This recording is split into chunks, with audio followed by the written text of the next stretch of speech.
Hey guys, Team 2 Legit Crit here with a CEO Yggdrasil deck profile. I finally caved and just bought my last two Yggdrasils. And without further ado, starter is Prey Angel. Her ability is when you're in Legion, you can put her in a soul charge 3, and your Vanguard gets +5. It's really good because you don't lose your booster for that turn, and it's a free +4 soul. So it's one of the best starters in the game, in my opinion. And then for grade 3s, I'm running 4 Yggdrasil. Her ability is, when she is in Legion, you can Soul Blast 6 when she attacks. She gets +10,000, or she doesn't get +10,000. Your opponent cannot guard with grade 1s or higher, and she gets a crit.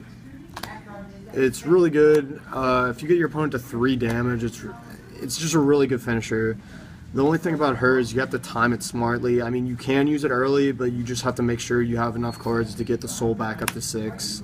And it's just a really great card overall. And her secondary ability is, if you have another card in the center column, she gets +3k when she attacks. So it's 23 by herself, and it's just a really good card. You're swinging with 28 and a crit without using any other abilities, and it's just a really good card.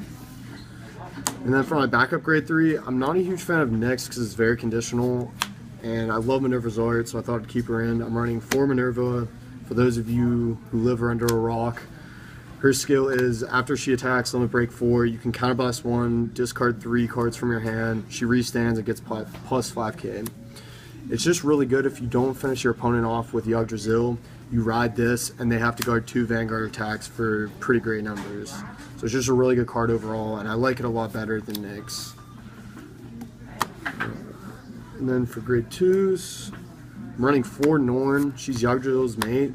And her ability is, when she is Soul Blasted, you can give your Vanguard +5. So it helps you really add power to your Yggdrasil and even Minerva. You swing for 21 with your restand. You can easily put it in Soul with your other grade 2s and 1s. So it's just a really great card overall. And then I'm running 4 Freya. Freya's ability is, when you Legion, you can counterblast 1 to Soul Charge 3, and she gets +5 to on return. So not only does she fuel the Soul, but you also swing for 21k for the turn, which is really good, and it adds a lot of pressure. It's just a really great card overall. And then finally, I run 3 Hermes. Really good skill. I like this a lot more. It's a lot more controlled soul charging than it has been in the past with Regalia. And her ability is, when you place her on rear guard, you can take 3 cards with Regalia and the card name from your drop zone and put them in your soul. So it's really good for putting Norns back in and getting back up to your 6 soul or your 3 soul for Minerva, and just a great card. Then for grade 1s, running 4 Quintet Wall. A lot of people like to run perfect guards, but the deck is kind of slow as it is, so this speeds it up a little bit and fuels your drop zone to help you Legion, and also get to get cards in there for Chimera and Shiny Angel.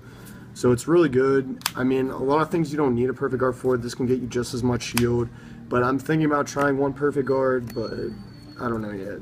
The 4 Quintet Walls work really well and help speed up the deck. And then 4 Shiny Angel. Her ability is the same as Chimera. When you place her on rear guard, you can put up to 3 cards with Regalia and the card name from your drop zone into your soul. And then 4 Pure Angel. Her ability is, when she's placed on rear guard, you can counterblast 1 to give 5k to your Regalia Vanguard. And her secondary ability is, when your Vanguard attack hits, Soul Blast 3 and draw. Soul Blast 3 to draw a card.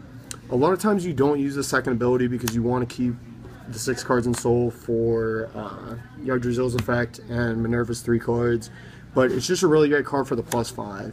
You can even use it early game to push your opponent damage wise, because as soon as they get to 3 damage, you can end it with 1 Yggdrasil skill and 1 crit, so which is very easy to do. And a lot of people run Ordainal. I'm not a huge fan of Ordainal because it's just a 6k booster, and it's not a Regalia, so you can't put it back in Soul with Chimera or Shiny Angel.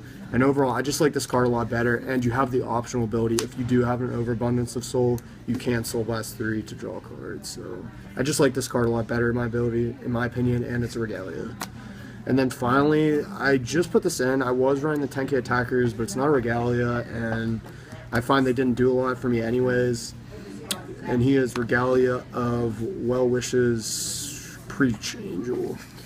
He's a 10k Legion booster. I like it a lot in Yggdrasil because you're going to be wanting to finish your opponent off early with Yggdrasil's ability, and this helps out a lot since they can't perfect guard, can't quintet wall, so they're already going to be struggling to guard and intercept with what they have on field. So this just helps you get that final push, and it's just a great booster overall. Because a lot of times your Prayer Angel isn't going to sit behind your Vanguard very long because usually the turn you Legion, you're going to use the ability to get to your 6th soul. So it's just a great card and a great booster. And then finally for triggers, pretty much standard at this point for Genesis, 12 crit and 4 heals. You want to make sure you're running the Regalia heals and the Regalia crits because you can put them in soul with Shiny Angel and Chimera. And you want to run Kirihime because she gets that +3 and she can help you hit 20. It can help you somewhat hit numbers because crossroads aren't really a thing besides brawlers, but brawlers are things. So that's pretty much it. I mean, it has pretty much good matchups with everything. It's kind of struggles in the brawler